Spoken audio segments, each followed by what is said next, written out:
This episode contains adult themes and is not appropriate for all audiences. Listener discretion is advised.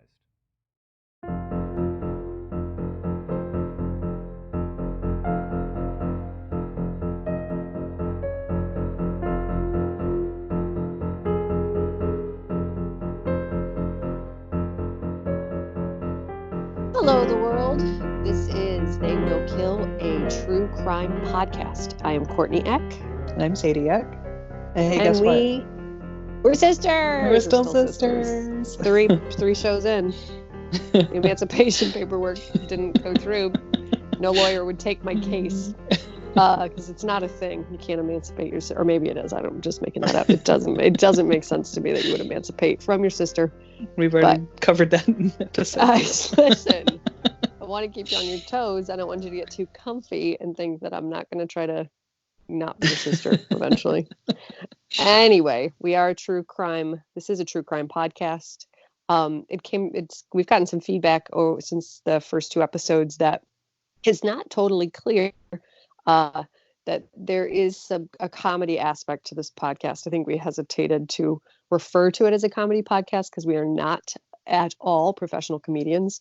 We're just, smart alecky kind of people. That's how we communicate, definitely with each other. It's absolutely how I communicate with the world. I can barely keep a job because I can't help but joking all the time.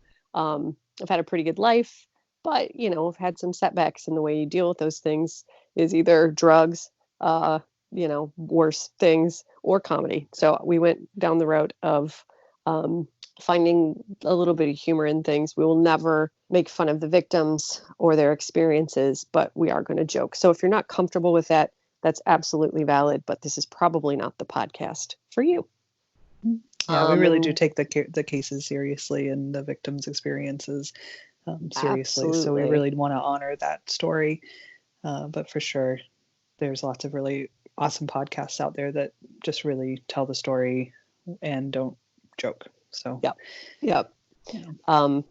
And feel free after my passing to memorialize me by laughing while talking about my death, because I am a sicko, and it just sounds like a good way to go. Anyway, with all that said, Sadie, please take it away.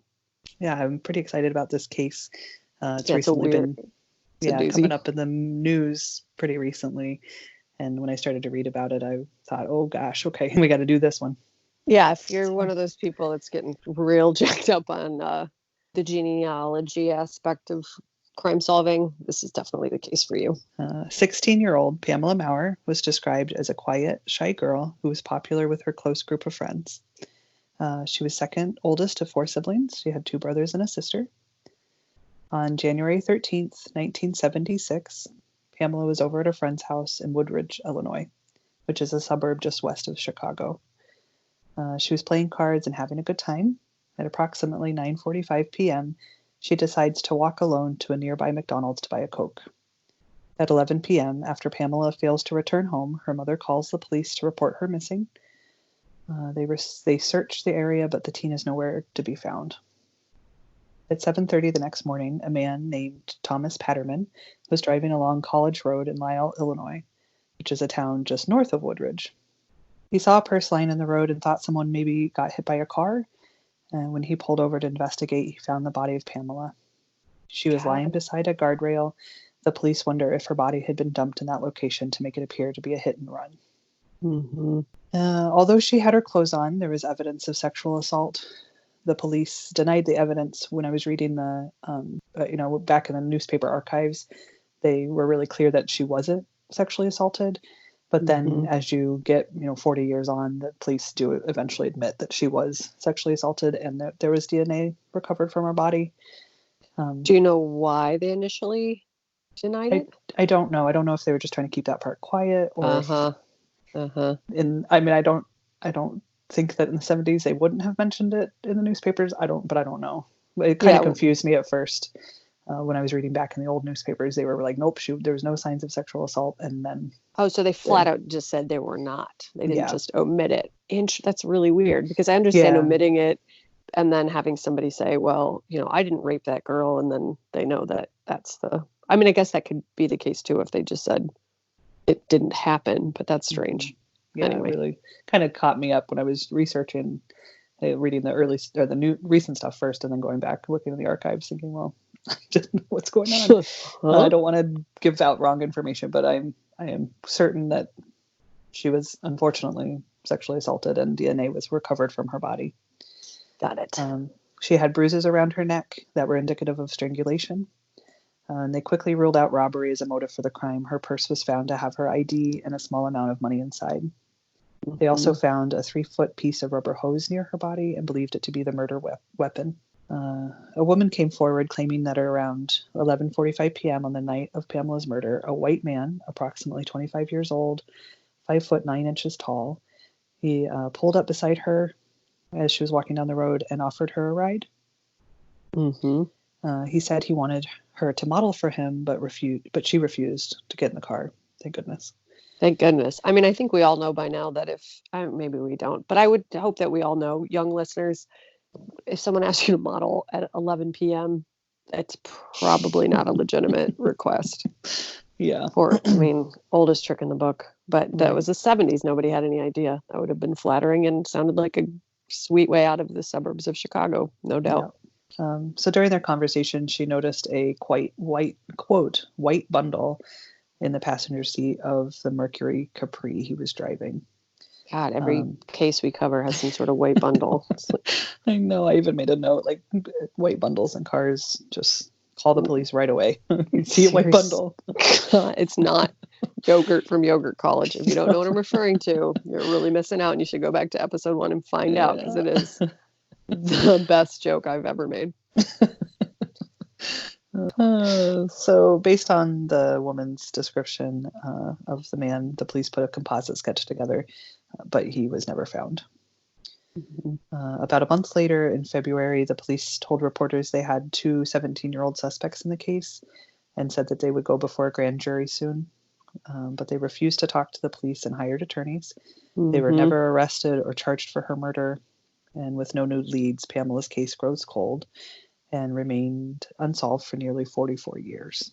Shoof. So I don't know if you know anything about the suspects, about the 17-year-old suspects. No. And a lot of the details, unfortunately, in all of these cases that we're going to talk about, I was really sad and kind of frustrated that I could not get more detail. I couldn't get more detail about the victims. Mm-hmm. And I searched and searched and searched, and there just wasn't really a whole lot. I don't know if it's because it was in Chicago and the crime is high, or a lot of these women. 70s. Yeah, they weren't. They were maybe considered runaways, but I don't know. I just couldn't find a lot of information. Got it. So yeah, but I think there's still enough going forward. Get back out there. I believe you can find it. So during this time, Pamela was one of 6 young women murdered in the same small suburb of Chicago between the years of 1972 and 1976. Good God, 6? 6. Mm-hmm. So in that town? Or in this suburb. Oh my God. Suburb. Yeah. That's horrifying. Yeah, really scary. I mean, Chicago, has dangerous pockets, but the suburbs are so middle America, especially back then. Mm-hmm. Big I time. live just well, I don't outside actually of know. Chicago. I'm agreeing with you. I don't know much about the suburbs of Chicago. I mean, I don't know anything about her specific town that you mentioned, but the suburbs of Chicago are generally, like exactly what you think a suburb would be. Yeah. So. Yep, I know so much about Chicago that I had to text your wife, who's from Illinois, and ask her if it was Naperville or Naperville. Naperville. No, she mentioned that. Yeah, Naperville. Giving my truths away. Yeah. So, all right, back into the story. I just want to give a little trigger warning for sexual assault. I'm not going to give any graphic details. But it definitely runs throughout a lot of the story, so heads up. In the next piece, I pulled a bunch of really great information from a story for the story from an article in the Chicago Tribune that was written by Megan Jones. So we'll link to that in our show notes. So on March 6th, 1979, which is 3 years after Pamela was murdered, Annette Lazar was walking to a friend's house in Aurora, Illinois. Whoa, Illinois. God. Like, Ooh, that living just in the snuck Midwest out. 101. She was walking to a friend's house in Aurora, Illinois, which is 20 miles west of Woodridge, where Pamela lived. So we're just kind of sticking in that vicinity, pretty close. The stranger pulled over in his car and asked Annette, who was 20 at the time, if she wanted to buy some marijuana. She agreed and followed him to a nearby house where he led her into his basement. The man showed her his pet falcon. Excuse me? Yes. He had a pet falcon, and he also had the Nights in White Satin by the Moody Blues playing from the record player. Good God, man. I mean, way to be a full cliche. I guess if you were like, I need to lure women into my basement and with the promise of buying marijuana, I should set the scene. And that is the best set scene I've ever heard from the 70s. Like, seriously. Well, I think about like me if as a 20-year-old, like a guy brings me to his basement with Nirvana and a iguana or something, like I'm in. I mean, I guess a falcon, so awful. Yeah. Any decade, a falcon is gonna win. Like, I'm going to, like, even if you're like, I'm probably gonna strangle you after I show you this, but do you want to see my falcon? I'm like, yeah, yep, I think I do. I'll take my chances.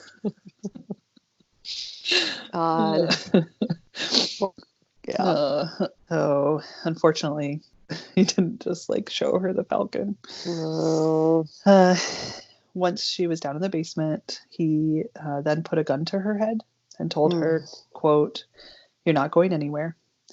He ordered her into the bedroom, and while Annette was recounting her story, she said, quote, "I told him that I was going to call the police, and he told me to go ahead. He said no one would believe me because he lived with a cop." Mm-hmm. The man ripped off. This guy like knew all the. He was good at this. It's like, knew how to stroke girls' egos by tempting them with modeling jobs, marijuana, covered his, put them in a place of fear by saying he lived with a cop. Like he figured it out real early. A monster. Yeah. The man ripped off Annette's pants, and she realized that she wouldn't be able to fight him off. So while lying on his mattress, she tried flattery, complimenting him on his looks and offering to be his girlfriend if he let her leave. God, that is so smart. I mean, I've heard of various cases where women do that, and I just think it's so brilliant. And the fact that that was her instinct to go that route, good for you, girl. Like, well, that absolutely. I can't imagine doing anything but just like screaming and begging, even though I've listened to every true crime podcast, and I, would think that I would have memorized all the various ways that women have gotten out of horrible situations, but I don't think that I'm that strong. So good for her. Absolutely. Yeah. So after the assault, she wrote her name and number on a piece of paper and gave it to him to keep up the ruse. The rapist allowed Annette to leave, and she went to the hospital for a rape kit test and reported the incident to the police. Good for her. Yeah, very good for her, for sure. The police in this case didn't. Anyway, she told them where her sexual assault took place, and this led them to the house owned by a man named Bruce Lindahl. He told police Annette was his girlfriend and showed them the paper with her name and number on it as proof. They believed him and did not press charges. That is like a level of rage that, God, like, and it's not like that wouldn't still be the case. I would like to think that it would be less of a case, but I think that something like that, it's like Dahmer convincing cops that that poor kid was his boyfriend, which I'm sure was sort of rooted in homophobia. But this is, obviously rooted in sexism, especially in the 70s. I'm just like, well, the dude said so. So I'm going to post pictures of Bruce. Yeah. Yeah, but he was very handsome. He was a good-looking white guy. Seemed to have his shit together. So Right. Yeah. Still, God damn it. I know, awful. It's infuriating. Yep. So they didn't press charges, and Annette says, quote, "So many times I wanted to drive by that house and throw a rock at the window because he did that, and no one believed me. Oh my was God, I mad- want to throw like a goddamn bomb." yeah. Yeah. Falcon pluck his eyes out, like poetic justice. Just train a falcon, swoop it in there to do horrible things to him. Mm-hmm. Play Moody Blues on like blaring loud for the rest of his life. So she said, "So many times I wanted to drive by that house and throw a rock at the window because he did that and no one believed me. I was mad at myself too for putting myself in that dumb situation." Oh, poor girl. I know. Annette, you did really good, honey. You did really good. I'm so sorry. So 15 months later, on June 23rd, 1980, Karen Weeks Kozman, who lived down the street from Lindahl, was loading her children into the family van when a naked woman came running toward her, frantically asking for help. Oh my God. The woman was 25-year-old Aurora resident named Deborah Colley. Earlier that day, Deborah was locking her bicycle outside the Northgate Shopping Center in Aurora when a stranger asked her to help him start his car. I think he really was good at this. Mm-hmm. It's like, that's Ted Bundy stuff. Yeah, yes. She refused at first, but agreed to help when the man asked if she would just step on the gas pedal while he worked on the engine. Mm-hmm. When she got in the car, the man pulled out a sharp object and held it to her neck and drove off with Deborah. There's just something so unbelievably creepy about being abducted in broad daylight, too. It's like, that is just so brazen, so ballsy. Yeah. She was taken to the man's house where he threatened her with a handgun. He raped her and took several nude photos of her. When he fell asleep, she ran until she reached the neighbor Karen, who lived about 5 houses away. Good. Yeah. Karen quickly brought Deborah inside, gave her some clothes, and wrote down Deborah's story, hoping to remember every little detail to tell the police. Good. Mm-hmm. Also, God, brilliant women. I don't know how you had such a terrible picker to pick such brilliant women to attack, but thank God not thank God he did. You shouldn't be attacking any women, but good for you girls. Yeah, late really women, strong ladies. Deborah described the man who attacked her as having, quote, amazing blue eyes. And Karen said, my daughters and I looked at each other and instantly knew it was Bruce. Whoa. When police arrived at Lindahl's residence, they found him naked and asleep.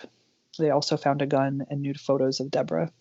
Lindahl was arrested and charged in King County with deviant sexual conduct, rape, and aggravated kidnapping, and was released on bond. I couldn't find out how much bond or if he spent any time in jail, but it made it sound like he pretty much was released right away. Wow. Mm-hmm. 2 weeks before Deborah was set to testify against Lindahl, she vanished. She was last seen leaving her job at Copley Hospital in October of 1980. Oh no. Karen, who helped Deborah after her attack, said once Deborah went missing, quote, Lindahl would walk his dog in the rain and just stand on the corner looking at my house, or he'd drive past the house and stop and watch my girls playing in the yard, sort of teasing or threatening me. Oh no, that's so unbelievably creepy. Yeah. Like, I was listening to something recently. It was a podcast recently, and they were talking about how horror isn't the act itself. It's the anticipation of the act. Mm-hmm. Like the act itself is actually a relief, which I thought was so, put it into so much perspective for me, why things are scary or not. And that is torture. That is so scary. To never know if he's actually going to act on something. Yeah, absolutely. Well, to be threatening her children is just like and her and of her course home. She's going to be keeping herself protected. Yeah. So the judge eventually falcon. She needs to get a falcon. That's what I just said. We all do, ladies. Look, I'm just found my calling. I'm going to start breeding protective falcons and retaliatory falcons. So some will protect you from attack. Some will help you retaliate post-attack. All will make you look goddamn cool. Like, really cool. The judge eventually dismissed the case against Lindahl in March 1981 because Deborah was missing and could not testify. That's such.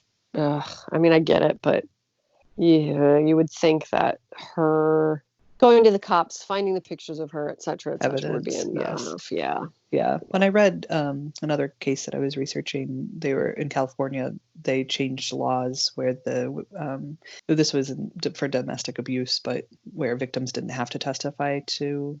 Good. Charge. I hadn't heard that. Yeah. So I think that hopefully, maybe now, if there's enough evidence, and then she goes missing, I just think that would, I don't know, add to the suspicion that this guy is really awful. But I guess you can't charge people suspicion. I mean, it's the whole premise of the whole foundation of the judicial system, as far as I'm aware, but it's still bullshit. Yeah.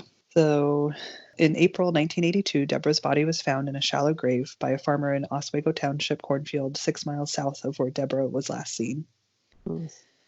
And I looked to see if there was any more information about that, if there was any, but I couldn't find anything about what happened to her, or if maybe she was so badly decomposed they couldn't find out. But again, when I was looking through the newspaper archives, I would find little blips, and they mentioned, we found this body and we identified her, but I couldn't find any follow-up into the case or reporting on it.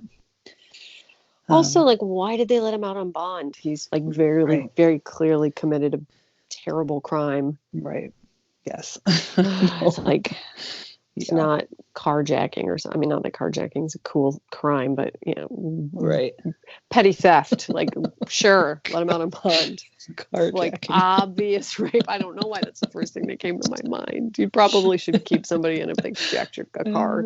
I'm assuming they had a gun or a weapon, or probably a dangerous person. Petty theft is what I meant to say. Carjacking came out.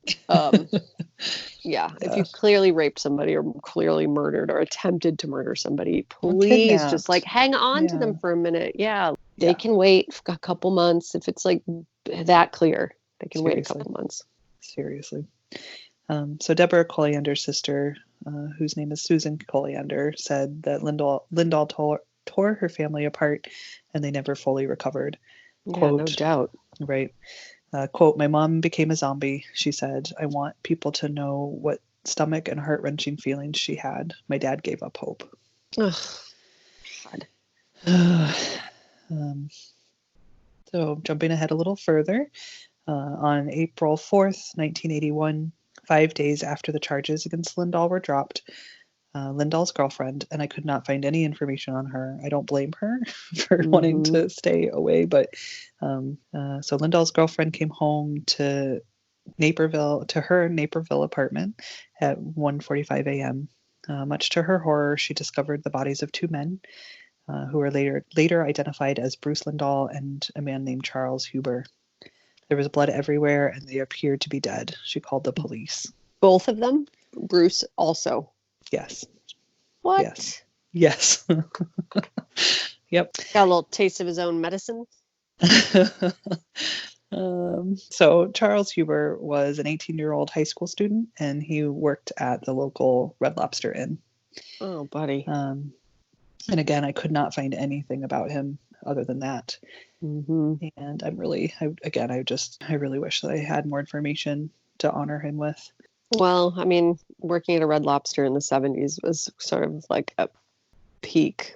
But I'm kind of serious. It was when we were growing up, you went to Applebee's for prom and you got engaged at the Olive Garden. Nobody could afford Red Lobster. So I don't even know what you did there because it was so far out of my sphere. So this could even be because they say Red Lobster Inn, and maybe that's what they called it back in the 70s, but maybe it was like an extra fancy Red Lobster. Well, I hope he had a good time with his tips before. I hope so too. Stupid Bruce got a hold of him. Yeah. So according to an article in the Daily Herald, which was written by Marie Wilson, Robert Marshall, the Naperville chief of police, was one of the first officers at the scene. He remembers finding the two dead men near the sliding glass door. Lindahl was lying on top of Charles. Investigators initially thought that they had a double homicide on their hands and a killer on the loose. It was a very perplexing crime scene, Marshall said. But after conducting an autopsy, the coroner's report told them a different story.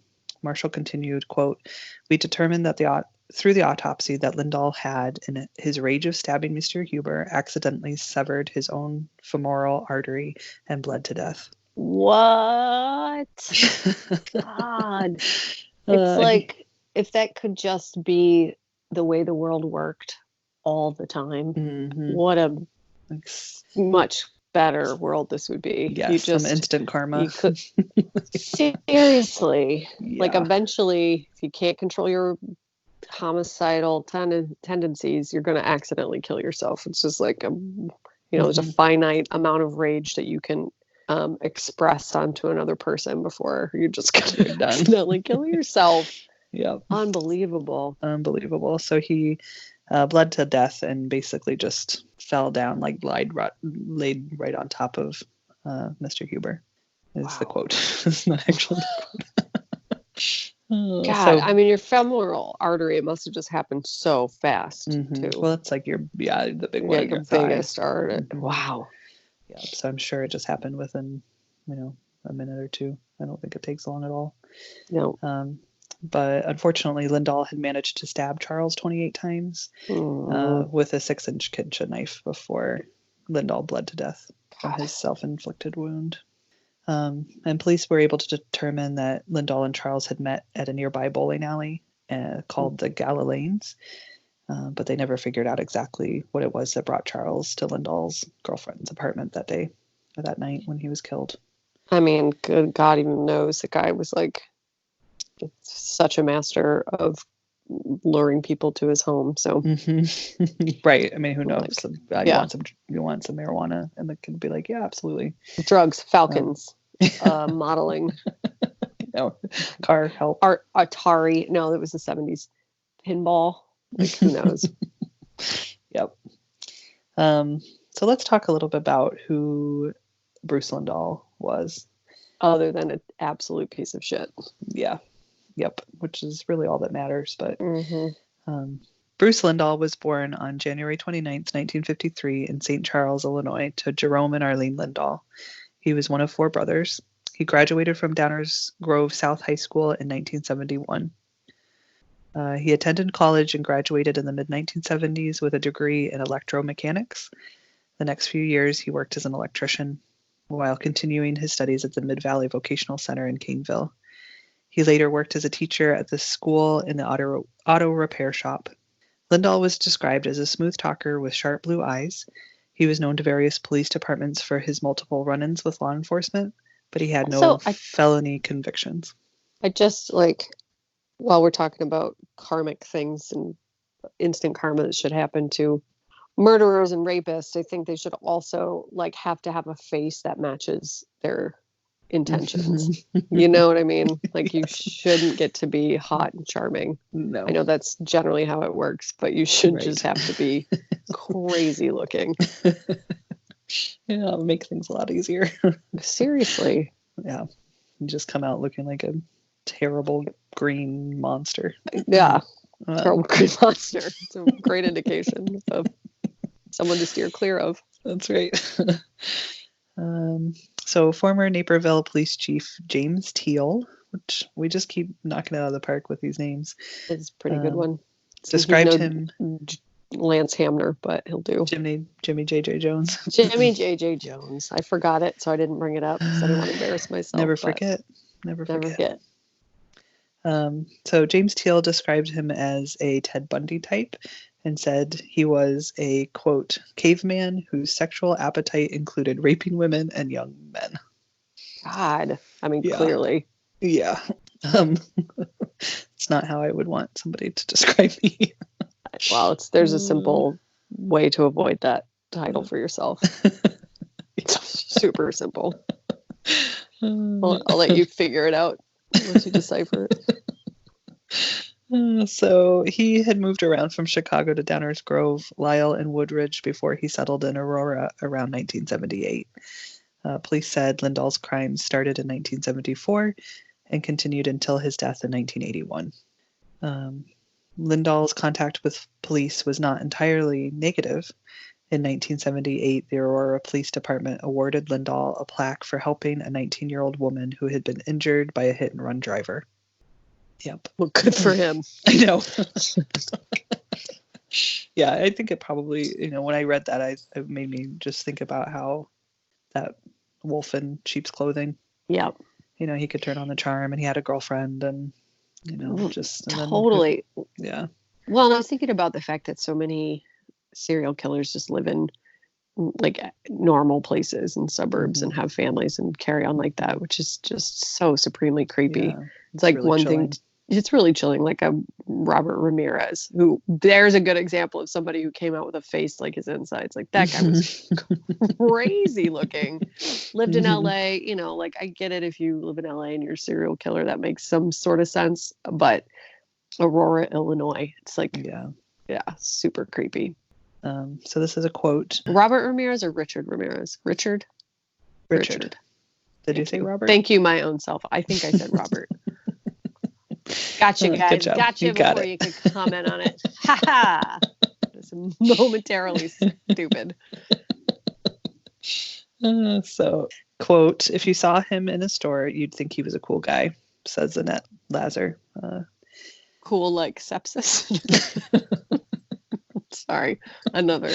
Go back to listen to Blair Adams if you want to get that awesome joke, which actually was a pretty good joke. That was a good one. So if you saw him in the store, you'd think he was a cool guy. He was friendly, but when he showed what he really was about, it was frightening because you knew he meant it. Yeah. The Beacon News reported that a man named Dave Torres, who's now a retired Aurora police officer, was one of Lindahl's close friends. In 1975, they met at a skydiving club and became really close. They played racquetball and went out for dinner and drinks and attended late-night parties together. Torres sold his house to Lindahl in October of 1979. And this is the house where Annette claims that her attack took place. Mm-hmm. So that was the one where she said she was going to go to the police, and he said, go for it. I live with a police officer. Mm-hmm. Turns out he was not lying. Whoa. Torres claimed that Lindahl had a temper. He could be confrontational and wouldn't hesitate to start fights. Torres explained, quote, he was a nice guy with a short fuse, and if you watched him go off, you knew, boom, he was going. I wonder, too, if she was the one, Annette was the one that they didn't believe her because she'd written her name on the paper, right? So maybe there was some part of the reason they didn't believe her was because his roommate had some pull at the police department, and maybe they knew that or so. Yeah. Well, I read that when there's the article where they're interviewing Torres, he says that when Deborah was able to escape and go to the neighbor's house, he was the first police officer. He knew the address, and so he went to his old house, and he was the first one on the scene. Oh, wow. And woke up Bruce and was like, hey man, come on. So maybe that's part of why he got out on bond. Yeah. There was definitely that camaraderie, which makes me kind of sick to my stomach. Super horrible. Yeah. So in an article from the Daily Beast written by Jonathan Ballou, I hope I'm saying your last name correctly, according to a woman named Fran, she wanted her last name withheld from the article. Lindahl would invite her and her friends over to his apartment in Lyle. He would buy alcohol for the girls and host parties at his place with his live-in girlfriend. Fran was 15 and Lindahl was in his early 20s when they first met. Oh, no. Fran said he initially seemed like a, quote, wonderful person. He was very charming. He took her ice skating or to the movies and even earned the trust of Fran's mother, who allowed him to be the adult driver in the passenger seat when she only had her learner's permit. So this guy must have just been incredibly charming. Super charming. But also, I mean, I'm thinking about the fact that there was this 26-year-old that used to drive my friends and I around in his Eagle. I think that's what the car was. It was like, they talk a lot about this on My Favorite Murder, and I could not agree more that anything pre like 1997 it was so lawless when it came to parenting, and like it really was. I mean, Like, what's you're his willing to head's- teach her how to drive? Go for it. Thanks. Yeah. Thanks a million. That's super helpful. Grown Mhm. man hanging out with my 15-year-old. It just was, I had 20-year-old friends when I was 15. I had a 20-year-old boyfriend even. It sounds super predatory Mhm. as I'm saying it now, but he was still in high school. So maybe, I don't know. It was the 70s. Like it Right. makes a lot more sense. But also, Yeah. I'm sure, if it's like some gruff, crazy lunatic trying to hang out with your daughter, Mhm. your hackles might go up a little bit. If it's some Yeah. hot charmer who wants to teach her how to drive, by all No means. big deal. No big deal. So when she was still a teenager, Lindahl invited her over for drinks early one morning, which had become a regular occurrence by then for them. Early morning drinks. Yep. God. When Fran arrived, she had a scotch on the rocks. I'm sorry. I was like, what? Okay, the 70s were lawless, but 15-year-olds were not drinking scotch as far as I mean, it's like next level. No. Yep, he had I'm a not scotch on the drinking rocks ready scotch for her. at 40, let alone 15. Anyway. No. So when Fran arrived, he had a scotch on the rocks ready for her. But after just a couple of sips, she dropped the drink, lost control of her motor functions, and went limp. Oh, no. Yeah. Lindahl proceeded to attack her, she said, stripping off her clothes, taking photographs of her in various poses, and raping her. She recalled the assault continuing until she grew, quote, very, very sick. Oh, She asked Lindahl to take her to the nearby hospital, and he refused, insisting that she was okay. So instead, Fran remembers Lindahl going so far as to take some of her friends skiing. And she spent the day, she spent the day trying to sleep in the back of his car. So he drugged her, attacked her, raped her, and then loaded she and her friends up in his car, took them skiing, and she slept in the car where they went skiing. Yes. God, he's so brazen. I know. And he knows her really well. And her mom, Mm-hmm. what a piece of shit. Yes. Despite the assault, Fran didn't feel comfortable completely distancing herself from Lindahl, and even though their relationship was abusive and violent, it would continue for a few more years. Oh no! And at that age, she just doesn't know. No. She was 15 when they met. She's a baby. She's a baby. She doesn't, Look, even in your 20s, I mean, I had some really, not to that extent, not nearly to that extent, but I had some pretty questionable relationships, and there's just so many ways to justify spending time with somebody, even if they don't treat you well. And I mean, that's the worst you can treat somebody, but she doesn't, that's so manipulative and terrifying. Fear alone will keep you wanting to keep that person close, just so you know what's going to happen ultimately, Yeah. And Fran said, quote, "When Bruce said jump, I said, how high?" Oh, God. She didn't tell any of her friends or family. Not only did she worry about being believed, she felt that Lindahl would do, quote, something terrible to her. After learning about Lindahl's crimes, Fran suspects that keeping her head down saved her at a time when perpetrators of sexual violence were even less likely to be prosecuted than they are today. Yep. I would definitely agree with her. I mean, too. Please, by all means, God, women, anybody who's listening who's in any similar sort of situation, please tell somebody. Yeah. You can tell us. Send us an email, theywillkillpodcast@gmail.com, and we will help you find help. But I absolutely don't blame people for not telling. And, I hope that is the case, that her not telling saved her life, so she can feel better about the fact that she endured something awful. Yeah, and she went on to say, quote, "Somehow I always knew to be afraid. I feel lucky I kept my mouth shut." And especially after Deborah went missing, and this guy just he wasn't getting arrested. He wasn't being put away. He was brazen enough to go back and get Deborah. What a monster. He's such a monster. He clearly didn't have any kind of clear MO. He was attacking all different kinds of people in all different kinds of ways, and almost seems like he wanted to just see how far he could take it before he got caught. That was probably part of the thrill for him. I forgot for a second that he didn't get caught. They just let him get away with it until he killed his own self. Like the universe was finally like, okay, enough is enough. Like steered his hand toward his own leg because that no one else is going to do anything about it. Karma will. Yep. So really, there's not. I couldn't find anything on Lindahl's childhood or family life.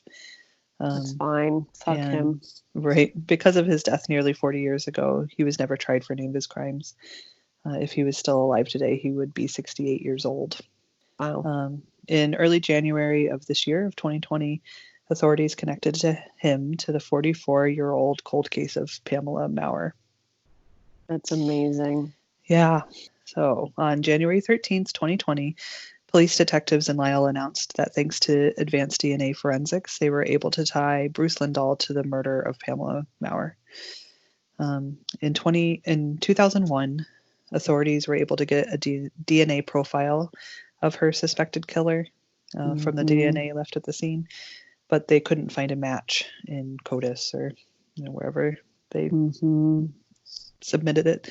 And in 2019, additional DNA testing gave them a, quote, snapshot prediction. And this included the DNA phenotyping, where they use DNA to predict a suspect's physical appearance. Gosh, it's so cool. Yeah, and they have the composite that they came up with when you put it next to Bruce. I mean, it's really uncanny. We'll post we'll post it on social media, but they pretty much nailed it. It looks just like him. It's pretty crazy. I think we're probably all sort of in the same boat with the like advanced DNA and the genealogy and all the things that are, happening and rapidly advancing to solve crimes, that it's like, that is so cool and simultaneously so terrifying. It really is. It's getting really good. Don't to stop murdering people, everybody. So that, combined with the genealogy analysis, gave detectives a person of interest in that case. Guess who it was? Falcon. Oh, the Falcon. It was Bruce Lindahl. So they exhumed his body, and DNA was taken from his remains. It was found to be consistent with the DNA collected from Pamela in 1976. Good. Quote, the chance that a person at random would be included as a contributor is 1 in 1.8 quadrillion individuals. Wow. DuPage County State's Attorney Robert Berlin said. I want to quickly plug the podcast Bear Brook. It's just it's so freaking cool that they can do that. And if you haven't listened to Bear Brook, you should do it, because it's sort of the beginning of the not technology, the advancements, I guess. Yeah, that this DNA work that they're doing, that's just like blowing open cold cases, and thank God they figured it out. I mean, it's just got to be the worst feeling in the world to not know what happened to your daughter. And then, like, maybe, I don't know, nothing should ever happen to anybody's daughter, but then to find out that the dipshit who killed your daughter killed his own self has got to, like, make you feel maybe a little bit better. I don't know. I'm so glad they figured it out. Me too. The lead detective, Chris Loudon. Okay, real quick. Loudon. I'm not going to take that one on because it sounds French, and Loudon. Loudon? I don't know. I'm not going to try it. It's all on you. So you're going to have to take the fall for that mispronunciation. Loudon. Yep. So the lead detective, Chris Loudon, suggested DNA evidence could eventually tie Lindahl to dozens of other victims of violent crimes, ranging from rape to murder. Yeah, he said, quote, I think there's probably people we don't even know about. If Bruce wouldn't have accidentally killed himself, the death toll would have likely been astronomical. No doubt. Adding that he would bet his entire paycheck on it. I would too. Loudon.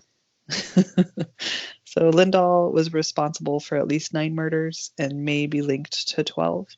And with at least 25 tips coming in daily, he believed that number could grow. Wow. So currently 25 tips are coming in daily. Yes, because it's all broke. So as soon as they connected his DNA to Pamela's case, I again, it's all pretty brand new, and so I don't have the details on the 12 murders that they're connecting that they've connected to him to. Oh wow! But I think a lot more information will be coming out as the months go on. Yeah, we will have to do an update. Yeah, once that's that happens for sure. So yeah, with the 25 tips coming in daily, he said the number could grow. Police also suspect Lindahl in the disappearance of Downers Grove North student named Deborah McCall. She went missing in November of 1979, and photos of her were found inside Lindahl's home after his death.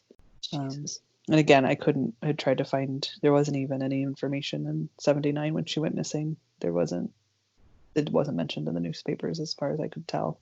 God, that's so crazy. So they're so sad, and there's so many questions. Like, you're in a small suburb. I keep saying small suburb. I'm assuming it's a small suburb of Chicago. And 6 people went missing within a short time period. There's no talk of like a serial killer or anything along those lines, I'm assuming. Yeah, not that I could find. Yeah. So police found photos of several other women inside the home. And quote, unfortunately, we have evidence that there may be other women who were victimized by Bruce Lindahl between approximately 1974 and his death in 81, and specifically in areas where he was known to reside. Just so people are aware, those locations include Lisle, Woodridge, Downers Grove, and Aurora. Because this case broke so recently, new information on Lindahl and his crimes are coming out almost daily. So, like we already said, we'll definitely be sure to update as more. Maybe we can, if there's enough information, we can do a little follow-up episode. So authorities urge anyone with information on Lindahl or other potential victims to call the DuPage County State's Attorney's tip line at 630-407-8107 or Lisle Police at 630-271-4252. And that crazy. Yeah, is a crazy, awful story of the piece of shit Bruce Lindahl. I really hope that they can tell more about why it wasn't more of a thing back then. And maybe it was, but I feel it wasn't that long ago that you wouldn't have been able to find information about it, because there were plenty of serial killers from the 70s and 80s that we have tons of information about that cops were actively pursuing and building cases against and like putting the pieces together. And it sounds like for some reason that just did not happen. And maybe because he didn't have like a very specific type of victim other than like young girls and boys. But that's crazy. Yeah. I just can't imagine living in a place like that. It's not a city, suburban area. I guess I'm gonna have to look up more about that down to see if what I'm saying is accurate. But it's like you go 20 minutes outside of Chicago and it's a completely different place. And if there was like 6, 8, 9, 12 people going, being murdered or going missing within a fairly short span of time, it just boggles my mind that they weren't pursuing it a little harder or talking about it more, reporting on these crimes more. But yeah, and it might be that, right, a different time. It also could just be that lots more was going on that wasn't reported, and right, because we don't know who his other potential victims are. I think it's easy not easy, but yeah, when you look back at somebody like Ted Bundy, and he was able, he confessed, and we have just we're able to piece together more of his story. And with Bruce dying, and the cops were sort of like, as far as I can tell, they were like, okay, well, we're moving on. That's the end of that. Yeah, that's a good point. I think that as more develops and it comes together, we'll have a better picture of who Lindahl was. Well, and in the meantime, really good job of piecing together what does exist and telling the stories of those victims. God. Thank you. Yeah, it's crazy. Stabbing his own leg. God, thank God. I don't wish death on anybody, but that's somehow weirdly satisfying that he did that. So yeah. Screw you, Bruce Lindahl, and good job, women who kept yourselves alive despite like his predatory and horrifying behavior. Mhm. That is 3 in a row, right? 3 women were able to escape him, which is kind of unheard of.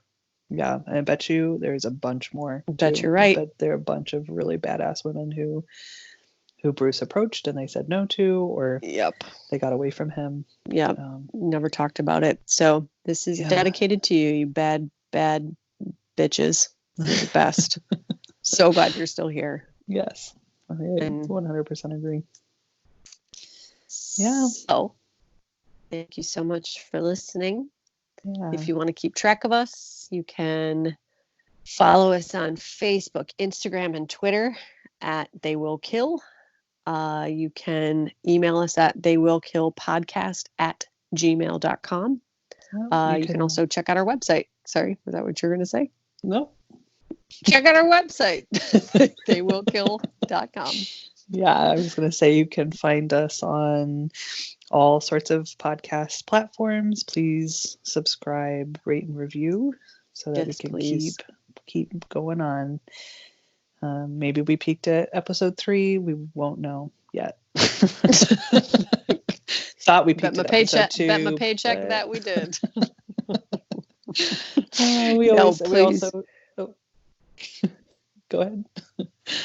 Please do it. No, you go ahead. And we also want to say another thank you to AJ Bergantz for our music. Yes. You can find him on Instagram and make him make you amazing music too. Do it. Make him make you. Make him make you. Make him make you. No, he's such a talented dude.